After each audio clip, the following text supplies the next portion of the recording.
3 years ago, I sat across from a man named Jeff at a coffee shop in Austin, Texas.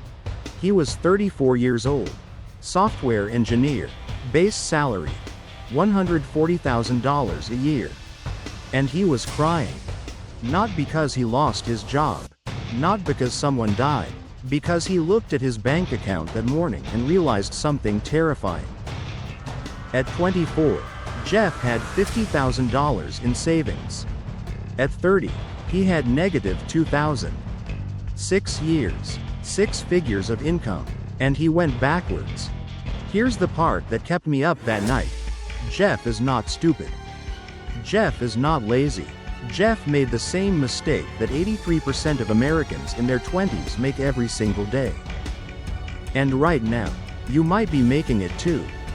The mistake isn't what you think. It's not credit card debt. It's not student loans. It's not even buying a house you can't afford. The biggest money mistake in your 20s is something so subtle, so normalized, that most people don't even see it happening until it's too late. It's called lifestyle inflation, and it's a silent wealth killer. Here's how it works. You graduate college, you get your first real job. Maybe you're making $45,000 a year. You're excited, you deserve to treat yourself. Right? New clothes for work, better apartment, eating out because you're too tired to cook. Then you get a raise. $55,000. Great, now you can afford a nicer car. A gym membership you won't use. Weekend trips. Then you hit $70,000. Now you're in a real apartment. You're buying name brands. You're doing $30 brunches every Sunday like it's a personality trait. By the time you're making 6 figures, your expenses have quietly, politely, moved in right next to your income. You're not richer, you're just spending more. This is what happened to Jeff. At 24, he was living like a broke college student by choice. He saved $50,000 in 2 years. That's discipline most people don't have. But then something shifted. At 26, Jeff got promoted. His salary jumped from $60,000 to $75,000. First thing he did? Lease a BMW 3 Series. Nothing crazy. He told himself, I deserve it. Payment? $520 a month. At 28, he got another promotion. $95,000. Time for a better apartment. Downtown. Gym in the building. Rooftop pool. $1,500 more a month than his old place. At 30, he hit $140. Senior engineer. Real money. Now he needed the lifestyle to match. New wardrobe. Fancy dinners. Vacations that looked good on Instagram. Here's the math Jeff never did. That $50,000 he saved at 24? If he had just left it in an S&P 500 index fund, never adding another penny, it would be worth over $400,000 when he retires at 65. $400,000. Instead, he spent it, not on one big thing, on 1,000 medium things. A nicer car here, a better apartment there, drinks with coworkers, a weekend in Miami. And when he lost his job at 32 during a round of layoffs, he had nothing. The BMW got repossessed. He moved back in with his parents. At 34, he was starting over. Jeff didn't fail because he was bad with money. Jeff failed because he confused his income with his wealth. There's a name for this in behavioral economics. It's called the hedonic treadmill. You get something better, and almost immediately, it becomes your new normal. That apartment you were thrilled about? 6 months later, you barely notice the view. That car you dreamed about? Now it's just how you get to work. Your brain adapts, and then it wants more. But here's what's really happening in America right now. We're living in the most expensive time in history to be in your 20s. Rent has increased 31% since 2019. Healthcare, education, even groceries, everything costs more. And at the same time, we're saturated with images of people our age who seem to have it all. The influencer in Bali, The crypto guy with the Rolex. The college friend who just bought a house. Social media has created a comparison machine that runs 24 hours a day. And it's telling you one thing: you're falling behind. So what do? You spend to keep up. You spend to feel successful. You spend to prove to strangers on the internet that you're doing okay. But here's the truth they don't show you. That influencer in Bali? She's 27 and has no retirement savings. The crypto guy? He lost 80% of his portfolio last year and isn't posting about it. Your friend with the house? Both parents help with the down payment. You're comparing your real life to everyone else's highlight reel. And it's costing you your future. So what's the answer? Do you live like a monk until you're 60? Eat ramen every night and never have fun? No, that's not sustainable. And honestly, that's not the point. The answer is something financial planners call, pay your future self first.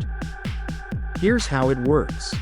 Every single time you get money, paycheck, bonus, birthday cash from your grandmother, before you pay rent, before you pay for dinner, before you buy anything, you take a percentage and you send it to your future self.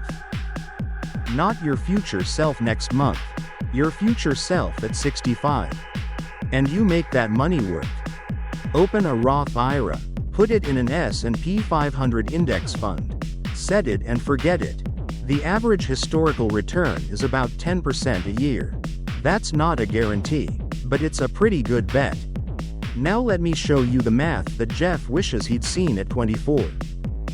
If you're 25 years old and you invest just $500 a month, that's about $16 a day, and you never increase that amount.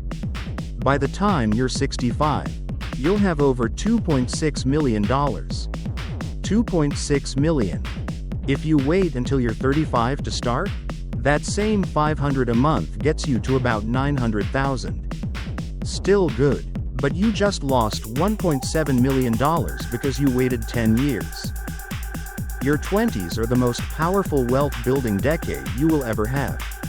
Not because you make the most money, you don't, but because you have the most time. Time is the only thing in investing that you can't buy, and every year you waste it, you're literally throwing away hundreds of thousands of future dollars. Let me tell you about someone else. Her name is Sarah. Sarah graduated the same year as Jeff. Same degree. Started at the same company. Actually, same salary. But Sarah made different choices. When Jeff leased the BMW, Sarah kept driving her 2012 Honda Civic with 140,000 miles on it.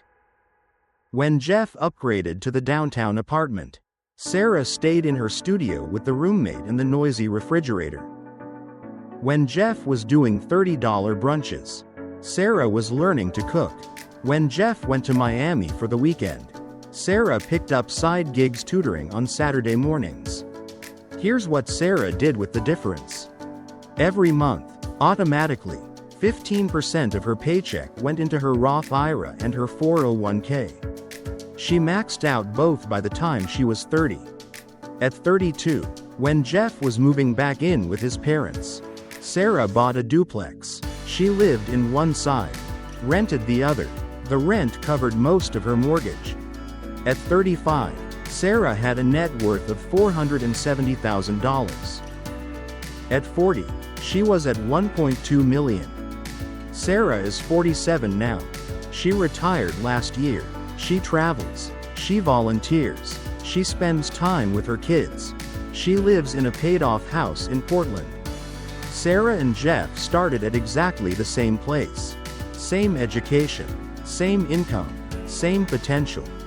The only difference? Sarah understood that the money she didn't spend in her 20s wasn't money she was depriving herself of. It was money she was giving to her future self. Jeff treated his 25-year-old self like a king and his 65-year-old self like a stranger. Sarah treated her 25-year-old self like a servant and her 47-year-old self like a queen. So here's the question I need you to answer honestly. Are you living like Jeff? Or are you building something like Sarah? Look, I'm not saying you should never enjoy your money. I'm not saying live in a basement and eat beans for 40 years. That's not a life. But I am asking you to do one thing. Before you upgrade your life, upgrade your savings. Every time your income goes up, take half of that raise and send it to your future self before you ever see it in your checking account. You won't miss money you never had. The car will get old. The apartment is just walls. The brunch is gone in an hour. But the money you invest in your 20s? That stays with you forever. Growing, compounding, working while you sleep. Jeff is 41 now. He's doing okay. He has a decent job. He's saving. He'll probably retire at 67 with a modest nest egg. But he still thinks about that $50,000. He still wonders where he'd be if he'd just left it alone. He still wonders what it would feel like to be Sarah. My name is your name, and this is Money Backstory. Every week, we break down the real stories behind money. The wins, the losses, the lessons that actually matter. If you're in your 20s right now, you have something Jeff would give anything to have again. Time. Don't waste it. In our next video, I'm going to show you exactly how to open a Roth IRA and start investing with as little as $100. Step by step, no jargon, no BS. Click the link on your screen right now to watch it next. And if this story helped you see your money differently, hit that subscribe button. More than 50,000 people have already joined us on this journey to understand the psychology of wealth. Because the best time to start was 10 years ago. The second best time? Today. I'll see you in the next one.